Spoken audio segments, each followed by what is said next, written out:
Hi welcome back to my YouTube channel. ಎಲ್ಲರೂ ಹೇಗಿದ್ದೀರಾ? I hope ಎಲ್ಲರೂ ಚೆನ್ನಾಗಿದ್ದೀರಾ ಅಂತ ಅಂದ್ಕೊಂಡಿದ್ದೀನಿ.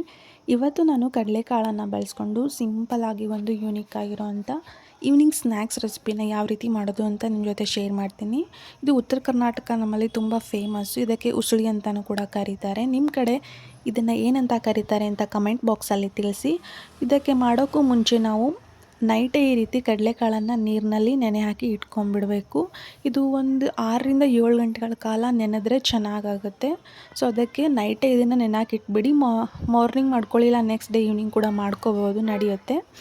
ಈಗ ಇದನ್ನು ನೀರಿಗೆ ಹಾಕಿಬಿಟ್ಟು ಒಂದು ಪಾತ್ರೆನ ಮುಚ್ಚಿಬಿಟ್ಟು ಓವರ್ ನೈಟು ನೆನೆಯಕ್ಕೆ ಬಿಟ್ಬಿಡಿ. ಈಗ ನೆಕ್ಸ್ಟ್ ಡೇ ನೋಡಿ ಈ ರೀತಿ ಚೆನ್ನಾಗಿ ನೆನ್ಕೊಂಡು ಉಬ್ಬಿದೆ.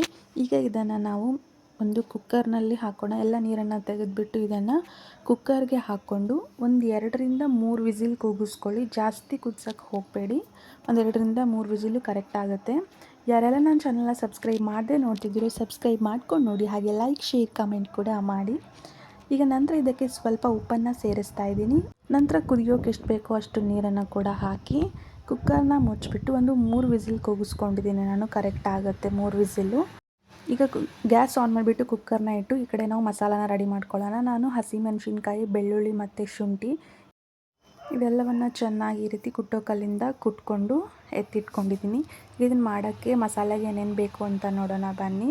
ಕೊಬ್ಬರಿನ ಈ ರೀತಿ ತುರಿದಿಟ್ಕೊಂಡಿದ್ದೀನಿ, ಕರಿಬೇವು, ಈರುಳ್ಳಿ 1 ಕಪ್ಪಷ್ಟು, ಆಮೇಲೆ ಹುಣಸೆ ಹಣ್ಣಿನ ರಸ ತೊಗೊಂಡಿದ್ದೀನಿ, ಬೆಳ್ಳುಳ್ಳಿ, ಶುಂಠಿ ಮತ್ತು ಹಸಿಮೆಣಸಿನ್ಕಾಯಿನ ಕುಟ್ಟಿ ಈ ರೀತಿ ಪೇಸ್ಟ್ ಮಾಡಿಟ್ಕೊಂಡಿದ್ದೀನಿ, ಜೀರಿಗೆ, ಸಾಸಿವೆ, ಅರಿಶಿಣ ಪುಡಿ ಹಾಗೆ ಉಪ್ಪನ್ನು ಕೂಡ ತೊಗೊಂಡಿದ್ದೀನಿ. ಅಷ್ಟರಲ್ಲಿ ಈಗ ಇದು 3 ವಿಸಿಲ್ ಆಗಿದೆ. ಈಗ ನೋಡಿ ಈ ರೀತಿ ಕುದ್ದು ಬಂದಿದೆ. ಈಗ ತೋರಿಸ್ತೀನಿ ನೋಡಿ, ಈ ರೀತಿ ಆದರೆ ಸಾಕು, ಜಾಸ್ತಿ ಕುದಿಯೋದೇನು ಬೇಡ.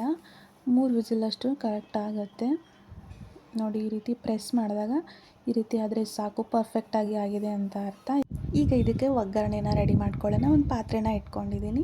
ಪಾತ್ರೆ ಬಿಸಿ ಆದ ನಂತರ ಇದಕ್ಕೆ ಸ್ವಲ್ಪ ಎಣ್ಣೆನ ಹಾಕೋತಾ ಇದ್ದೀನಿ. ಎಣ್ಣೆ ಬಿಸಿ ಆಗೋವರೆಗೂ ಸಾಸಿವೆ ಜೀರಿಗೆ ಹಾಕೋಕ್ಕೆ ಹೋಗಬೇಡಿ, ಆ ಟೇಸ್ಟ್ ಬರಲ್ಲ. ಸೊ ಎಣ್ಣೆ ಕಂಪ್ಲೀಟಾಗಿ ಬಿಸಿ ಆದ ನಂತರ ಸಾಸಿವೆ ಮತ್ತು ಜೀರಿಗೆನ ಇದಕ್ಕೆ ಸೇರಿಸ್ತಾ ಇದ್ದೀನಿ. ನಂತರ ಇದಕ್ಕೆ ನಾವು ಮೆಣಸಿನ್ಕಾಯಿ, ಶುಂಠಿ, ಬೆಳ್ಳುಳ್ಳಿ ಜಜ್ಜಿಟ್ಕೊಂಡಿದ್ವಲ್ಲ ಆ ಪೇಸ್ಟನ್ನು ಸೇರಿಸ್ಕೊತಾ ಇದ್ದೀನಿ. ಹಾಕ್ಕೊಂಡ್ಬಿಟ್ಟು ಇದನ್ನು ಈ ರೀತಿ ಕೈ ಆಡಿಸ್ಕೊಳ್ಳಿ. ಎಣ್ಣೆಯಲ್ಲಿ ಹಸಿಮೆಣಸಿನ್ಕಾಯಿ ಅದೆಲ್ಲ ಖಾರ ಬಿಟ್ಕೊಳ್ಳುತ್ತೆ. ಒಂದು ಸ್ವಲ್ಪ ಹೊತ್ತು, ಒಂದು 10 ಸೆಕೆಂಡ್ಸ್ ಅಷ್ಟು ಮಾಡಿಕೊಂಡು ನಂತರ ಇದಕ್ಕೆ ಚಿಕ್ಕದಾಗಿ ಕಟ್ ಮಾಡಿ ಇಟ್ಕೊಂಡಿರೋಂಥ ಈರುಳ್ಳಿನ ಸೇರಿಸ್ತಾ ಇದ್ದೀನಿ. ಈರುಳ್ಳಿನ ಹಾಕಿ ಈರುಳ್ಳಿ ಸ್ವಲ್ಪ ಸಾಫ್ಟ್ ಆಗೋವರೆಗೂ ಇದೇ ರೀತಿ ಕೈ ಆಡಿಸ್ತಾ ಇರಿ. ನಂತರ ಇದಕ್ಕೆ ಕರಿಬೇವನ್ನು ಕಟ್ ಮಾಡಿ ಹಾಕ್ಕೊಂಡಿದ್ದೀನಿ. ಇದನ್ನು ಒಂದು 2 ನಿಮಿಷ ಹೀಗೆ ಮಿಕ್ಸ್ ಮಾಡ್ತಾನೆ ಇರಿ, ಈರುಳ್ಳಿ ಸ್ವಲ್ಪ ಸಾಫ್ಟ್ ಆಗೋವರೆಗೂ. ನಂತರ ಇದಕ್ಕೆ ಅರಿಶಿಣ ಪುಡಿನ ಕೂಡ ಸೇರಿಸ್ಕೊತಾ ಇದ್ದೀನಿ. ನಾನು ಇದಕ್ಕೆ ಖಾರ ಬಳಸ್ತಾ ಇಲ್ಲ, ಅದರ ಬದಲು ಹಸಿ ಖಾರ ಅಂದರೆ ಮೆಣಸಿನ್ಕಾಯಿನೇ ಖಾರಕ್ಕೆ ಬಳಸ್ಕೊಂಡಿದ್ದೀನಿ. ನೀವು ಬೇಕಿದ್ದರೆ ಹಸಿಮೆಣಸಿನ್ಕಾಯಿ ಬೇಡ ಅಂತ ಅನಿಸಿದ್ರೆ ಹಸಿಮೆಣಸಿನ್ಕಾಯಿನ ಸ್ಕಿಪ್ ಮಾಡಿಬಿಟ್ಟು ನೀವು ಮಸಾಲೆ ಖಾರ ಅಥವಾ ರೆಡ್ ಚಿಲ್ಲಿ ಪೌಡರ್ ಬರುತ್ತಲ್ಲ ಅದನ್ನು ಕೂಡ ಬಳಸ್ಕೊಂಡು ಮಾಡ್ಕೋಬೋದು. ಈಗ ಇದಕ್ಕೆ ಸ್ವಲ್ಪ ಉಪ್ಪನ್ನು ಸೇರಿಸ್ತಾ ಇದ್ದೀನಿ. ಉಪ್ಪನ್ನು ಸ್ವಲ್ಪ ನೋಡ್ಕೊಂಡು ಹಾಕ್ಕೊಳ್ಳಿ, ಯಾಕಂದರೆ ಕಾಳು ಕುದಿಯೋಕ್ಕಿಡುವಾಗಲೂ ಕೂಡ ನಾವು ಉಪ್ಪನ್ನು ಸೇರಿಸ್ಕೊಂಡಿದ್ವಿ. ಸೊ ಅದಕ್ಕೆ ನೋಡ್ಕೊಂಡ್ಬಿಟ್ಟು ಸ್ವಲ್ಪ ಉಪ್ಪನ್ನು ಕಡಿಮೆನೇ ಸೇರಿಸ್ಕೊಳ್ಳಿ. ನಂತರ ಇದಕ್ಕೆ ಹುಣಸೆ ಹಣ್ಣಿನ ರಸನ ಹಾಕೋತಾ ಇದ್ದೀನಿ. ಹುಣಸೆ ಹಣ್ಣಿನ ರಸನ ಸೇರಿಸ್ಬಿಟ್ಟು ಮತ್ತೆ ಇದನ್ನು ಮಿಕ್ಸ್ ಮಾಡ್ಕೊಳ್ಳಿ. ಒಂದು 2 ನಿಮಿಷ ಇದು ಫ್ರೈ ಆಗಬೇಕು. ಒಂದು 2 ನಿಮಿಷ ಈ ರೀತಿಯೇ ಫ್ರೈ ಮಾಡ್ಕೊಳ್ಳಿ ಇದನ್ನು.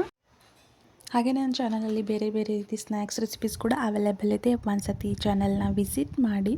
ನಂತರ ಈಗ ಇದಕ್ಕೆ ಒಂದು ಸ್ವಲ್ಪ ನೀರನ್ನು ಸೇರಿಸ್ಕೊತಾ ಇದ್ದೀನಿ. ಜಾಸ್ತಿ ನೀರು ಹಾಕೋಕ್ಕೆ ಹೋಗಿಲ್ಲ, ಸ್ವಲ್ಪನೇ ನೀರನ್ನು ಹಾಕಿಬಿಟ್ಟು ಇದು ಕುದಿಬೇಕು. ಒಂದು 2 ನಿಮಿಷ ಚೆನ್ನಾಗಿ ಕುದಿ ಬರಬೇಕು. ಸೊ ಆ ರೀತಿ ಇದನ್ನು ಕುದಿಸ್ಕೊಳ್ಳಿ. ಕುದಿಸ್ಕೊಂಡು ನಂತರ ಇದಕ್ಕೆ ಬೇಯಿಸಿಟ್ಕೊಂಡಿರುವಂಥ ಕಡಲೆಕಾಳನ್ನು ನಾನು ಇದಕ್ಕೆ ಸೇರಿಸ್ಕೊತಾ ಇದ್ದೀನಿ. ಕಡಲೆಕಾಳನ್ನು ಹಾಕಿ ಇದಕ್ಕೆ ಒಂದು ಮಿಕ್ಸ್ನ ಕೊಟ್ಕೊಳ್ಳಿ. ಕಡಲೆಕಾಳನ್ನು ಬಳಸ್ಕೊಂಡು ನೀವು ಯಾವ್ಯಾವ ಥರ ರೆಸಿಪೀಸ್ ಮಾಡ್ತೀರಾ ಅಂತ ನನಗೆ ಕಮೆಂಟ್ ಬಾಕ್ಸಲ್ಲಿ ತಿಳಿಸಿ. ಈಗ ಇದು ನೀರು ಸ್ವಲ್ಪ ಕಡಿಮೆ ಆಗಬೇಕು, ಅಲ್ಲಿ ತನಕ ಇದನ್ನು ಕುದಿಸ್ಕೋಬೇಕಾಗತ್ತೆ. ಸೊ ಇದ್ರ ಮೇಲೆ ಒಂದು ಪಾತ್ರೆನ ಮುಚ್ಕೊಂಡ್ಬಿಟ್ಟು ನಾವು ಇದನ್ನು ಒಂದು 4ರಿಂದ 5 ನಿಮಿಷ ಕುದಿಸ್ಬೇಕು. ಕುದಿಸಿದ ನಂತರ ಇದು ರೆಡಿ ಆಗುತ್ತೆ. ಈಗ ಇದು ಇಷ್ಟು ಕುದ್ದಾದಮೇಲೆ ಈ ರೀತಿ ಕಾಣುತ್ತೆ. ಇದ್ರ ಮೇಲೆ ನಾನೀಗ ಕೊಬ್ಬರಿ ಏನು ತುರಿದಿಟ್ಕೊಂಡಿದ್ವಲ್ಲ ಹಸಿ ಕೊಬ್ಬರಿನೇ ಹಾಕ್ಕೊಳ್ಳಿ, ಚೆನ್ನಾಗಿರುತ್ತೆ ಟೇಸ್ಟು. ಫೈನಲಿ ಉಸುಳಿ ರೆಡಿ ಆಯಿತು. ಒಂದು ಸತಿ ಟ್ರೈ ಮಾಡಿ, ಟೇಸ್ಟ್ ಅಂತೂ ತುಂಬ ಚೆನ್ನಾಗಿರುತ್ತೆ. ಈವ್ನಿಂಗ್ ಸ್ನ್ಯಾಕ್ಸ್ಗಂತೂ ಹೇಳಿ ಮಾಡಿಸಿದ ರೆಸಿಪಿ. ವಿಡಿಯೋ ಇಲ್ಲಿವರೆಗೂ ನೋಡಿದ್ದೀರಾ ಅಂದರೆ ವಿಡಿಯೋ ಇಷ್ಟ ಆಯಿತು ಅಂತ ಅನ್ಕೋತೀನಿ. ವಿಡಿಯೋ ಇಷ್ಟ ಆಗಿದ್ದರೆ ಲೈಕ್, ಶೇರ್, ಕಮೆಂಟ್ ಮಾಡಿ. ಹಾಗೆ ಮತ್ತೊಂದು ರೆಸಿಪಿಯೊಂದಿಗೆ ನೆಕ್ಸ್ಟ್ ವಿಡಿಯೋದಲ್ಲಿ ಸಿಗ್ತೀನಿ. ಅಲ್ಲಿ ತನಕ bye, take care. Thank you for watching. ಹೀಗೆ ಸಪೋರ್ಟ್ ಮಾಡ್ತಾಯಿರಿ.